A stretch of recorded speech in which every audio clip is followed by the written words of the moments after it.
नमस्कार दोस्तों, जय सिया राम। हर हर महादेव। प्रिय दर्शकों, स्वागत है आप सभी का पुनः हमारे यूट्यूब चैनल पर केवीएक्स फ्लिक्स पर। दोस्तों, यह कहानी तिरिया जाल अर्थात तिरिया चरित्र पर है।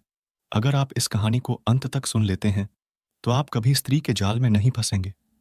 तो चलिए वीडियो को शुरू करते हैं। बहुत समय पहले की बात है। कनकपुर पर राज्य में एक राजा राज्य करते थे। वह बहुत नेक और धर्मप्रिय राजा थे। उनके राज्य की चर्चाएं बहुत दूर दूर तक फैली हुई थीं। राजा का एक ही पुत्र था। उसका नाम विक्रम था।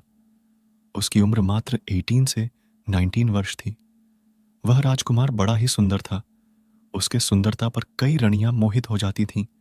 राजा ने उसकी शादी मात्र 19 वर्ष में ही कर दी और राजा बूढ़ा हो गया था।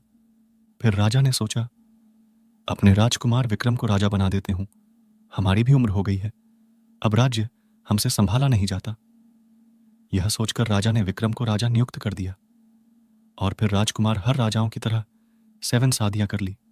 राजकुमार राज्य के काम काज के अलावा गुरुकुल में अपनी पढ़ाई भी करता था। वह हर रोज अपना कार्य खत्म करके गुरुकुल में पढ़ने जाता था। और एक दिन की बात है, जब विक्रम हर रोज की तरह गुरुकुल में पढ़ने जा रहा था, रास्ते में एक ग्वालीन मिलती है जो गैया चराने जा रही थी।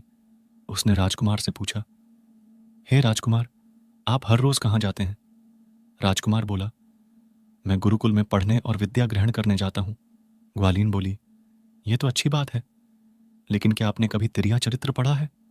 राजकुमार कहता है कि नहीं, मैंने यह कभी नहीं पढ़ा है। फिर ग्वाली कहती है, यह आपको अवश्य पढ़ना चाहिए। फिर राजकुमार पूछता है, यह तिरिया चरित्र क्या होता है? ग्वालीन ने कहा, यह बात आप जाके अपने गुरुकुल के गुरु से पूछना और तिरिया चरित्र को अवश्य ही पढ़ना। यह बात राजकुमार के मन में भी आया कि गुरु ने हमें तिरिया चरित्र क्यों नहीं पढ़ाया।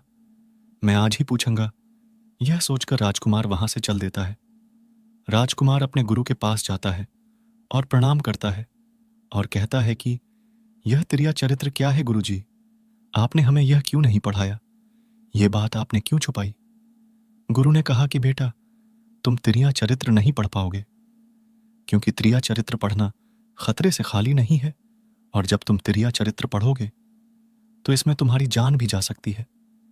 राजकुमार कहता है कि गुरुजी, आप इसकी चिंता न करें, मैं अपनी रक्षा स्वयं ही कर लूंगा।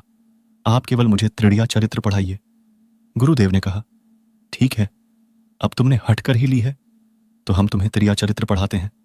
तिरिया चरित्र पढ़। राजकुमार जैसे ही जाने को होता है, गुरुदेव उसे रोक लेते हैं और कहते हैं कि बेटा, मैं तुम्हें एक ऐसा यंत्र देता हूं जिसे तुम अपने पास रखोगे तो कोई तुम्हें नहीं पहचान पाएगा, मगर तुम उसे पहचान लोगे। राजकुमार वह यंत्र हाथों में ले लेता है और गुरु ने कहा, तुम इस यंत्र को ले जाओ और रात के 12 बजे, आज ही की रात में, अपने महल से निकल करके जंगल की पूर्व दिशा की ओर जाना। और जब तुम पूर्व दिशा के ओर जाओ तो यह यंत्र अपने हाथ में ले लेना और वहीं पर खड़ा हो जाना। और राजकुमार कहता है, ठीक है। फिर राजकुमार गुरुकुल से महल की ओर चल देता है। जब रात को 12 बज जाते हैं और राजकुमार की 7 पत्नियां सो जाती है, तब राजकुमार यंत्र लेकर महल से जंगल की तरफ चल देता है।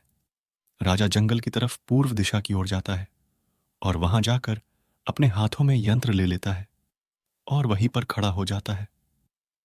कुछ देर बाद उसे हंसने की आवाज सुनाई देती है। ऐसा प्रतीत हो रहा था जैसे 2 लोग आपस में बातें करके हंस रहे हो। राजकुमार वहां जाता है और देखता है कि 2 पति और पत्नी आपस में बात कर रहे हैं। उनको देख ऐसा लगता था कि इन दोनों में कितना गहरा प्रेम है। राजकुमार यह प्रेम देखकर सोचने लगता है कि इतना प्रेम तो हमने कभी भी अपने किसी रानी से नहीं किया। यह सब सोचते ही रात काटी और सवेरा हुआ।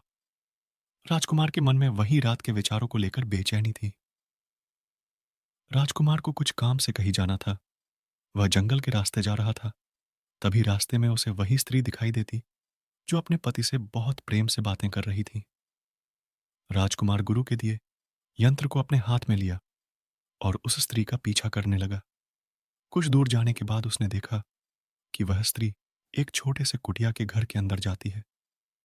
तभी वह राजकुमार भी उसके पीछे गया और उसने जो देखा उसके आंखों पर यकीन नहीं हुआ। राजकुमार देखता है कि वह स्त्री एक अन्य पुरुष से मिलकर उससे बातें और दुष्कर्म कर रही है।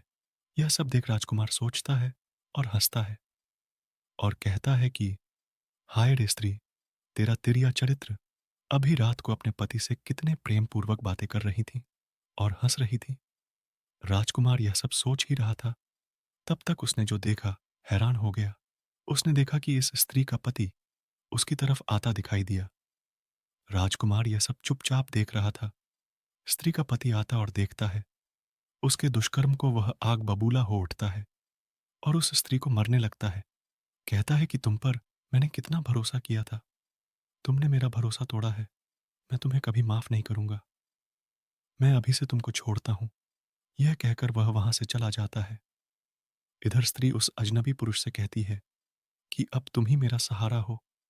तभी अजनबी पुरुष उसे लात मारता है और कहता है कि जब तुम अपने पति की नहीं हुई तो हमारा क्या होगी? मैं तुम्हें नहीं जानता हूं। यह सब सुनकर स्त्री का मन पीड़ा से भर गया और उसको उसके गलती का एहसास हुआ और वह पास के आश्रम में जाकर अपने गलती का प्रायश्चित करने लगी। अगले दिन फिर राजकुमार रात में 12 बजे रात को उसी जगह पर हाथ में यंत्र लिए खड़ा हो जाता है और अब जो वह देखता वह हैरान कर देने वाला दृश्य था। उसने देखा कि उसकी सातों रानियां एक साधु की कुटिया की तरफ जा रही है। उसके पैरों के नीचे से जमीन खिसक गई। वह अपने मन में सोचने लगा कि यह क्या चक्कर है। तभी उनमें से एक रानी राजकुमार को देख लेती है, मगर राजकुमार के हाथ में यंत्र की वजह से उसको पहचान नहीं पाती है। उनमें से एक रानी कहती है, ये लड़के, तुम इतनी रात में यहां क्यों खड़ा हो? तुम हम लोग को कुटिया के पास पहुंचा दो।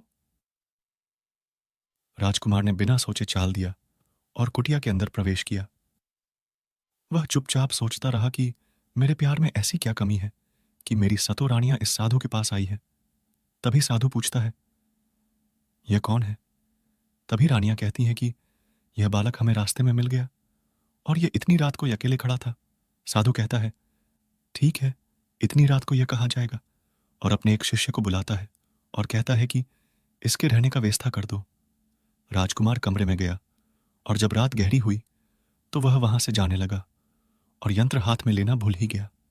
तभी उसे छोटी रानी ने देख लिया और कहती है, ये तो हमारे पति है। महाराज जी, अब तो हमारी सारी पोल खुल जाएगी। अब तो ओ हमारी जान ले लेंगे। हे महात्मा, आप हमें बचा लीजिए, कोई उपाय बताएं। साधु ने रानियों को एक जादुई कील देता है और कहता है कि जब तुम जाना तो अपने पति को बहला फुसला कर यह जादुई कील उसके सिर में घुसा देना। तुम्हारे पति को ढेर बना देगा और तुम साथ मिलकर उसे मार देना। वह रानियां मिलकर कील सिर में घुसाने का कार्य छोटी रानी से करवाती हैं, क्योंकि राजा उसको सबसे ज्यादा मानते थे। जैसे ही रात हुई, रानियां राजा के पास गई और छोटी रानी वह जादुई कील उसके सिर में घुसा देती है। राजा तेजी से उठा, परंतु वह असमर्थ था क्योंकि उसकी शक्तियां काम नहीं कर रही थी। रानियां राजा को मरने की कोशिश की, मगर राजा कैसे भी करके वहां से भाग निकला। वह भागते भागते अपने गुरु के पास गया और कहने लगा, गुरुजी, मुझे माफ कीजिए और मेरी जान बचाइए, नहीं तो मैं मारा जाऊंगा। गुरु कहते हैं कि बेटा, मैंने तुमसे कहा था कि तुम त्रिया चरित्र मत सीखो, इसमें जान भी जा सकती है। राजकुमार बोला, गुरुजी, मुझे माफ कर दीजिए और मेरी जान बचाइए। मेरी पत्नी ने हमें जादुई कील गुस्सा दिया है। गुरु ने ध्यान से देखा और बोले, ये वही कील है जो साधु ने दिया है। अब मैं कुछ नहीं कर सकता। राजकुमार ने कहा, गुरुजी, ऐसा मत कहिए, मैं आपका शिष्य हूं। हमारी जान बचाना आपका कर्तव्य है। गुरु ने कहा, ठीक है, मैं तुम्हारी जान नहीं बचा सकता हूं, लेकिन एक उपाय बताता हूं। मैं तुम्हें तोता बना देता हूं, जिससे तुम बच जाओगे और तुम सुखवाद राजा के राज्य में चले जाना और साधु का जादू काम नहीं करेगा। और जब तुमको सबसे ज्यादा प्रेम करने वाली स्त्री मिलेगी, तब तुम पुनः राजा बन जाओगे। राजकुमार वहीं चला जाता है और राजा सुखवाद के नगर में रहने लगा। तोता को वहां रहते रहते कुछ दिन बीत गए। एक दिन जब सुबह सुबह तोता गुनगुनाते हुए जंगल की तरफ जा रहा था, तभी उसे नदी के किनारे स्नान करते हुए मादा तोता दिखती है। वह उसके पास जाता है और उससे पूछता है, हे प्रिय, तुम कौन हो? मैंने पहले तुम्हें इस नगर में कभी नहीं देखा। उसकी बात सुनकर मादा तोता बाहर आई और ही पहचान लिया कि यह कोई साधारण तोता नहीं है और पूछती है, हे प्रिय, तुम कौन हो? हमें अपने बारे में बताओ। राजा अपनी पूरी बात बताता है और पूछता ही मादा तोता, तुम कौन हो? तो मादा तोता ने कहा, मैं आर्यमगढ़ के राजा की पुत्री हूं। मैंने एक ऋषि मुनि की तपस्या भंग कर दी थी, तो उन्होंने गुस्से में आकर श्राप दे दिया कि जब तक तुम्हें तुम जैसे शरापित इंसान नहीं मिलेगा, तब तक तुम तोता ही रहोगी।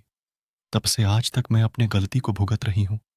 दोनों एक दूसरे को जान लेते हैं और उस जंगल में रहने लगते हैं। धीरे धीरे उन दोनों को आपस में बहुत गहरा प्रेम हो जाता है और शादी करने का निर्णय करते हैं। दोनों राजी खुशी शादी कर लेते हैं और पुनः अपने अवतार में आ जाते हैं।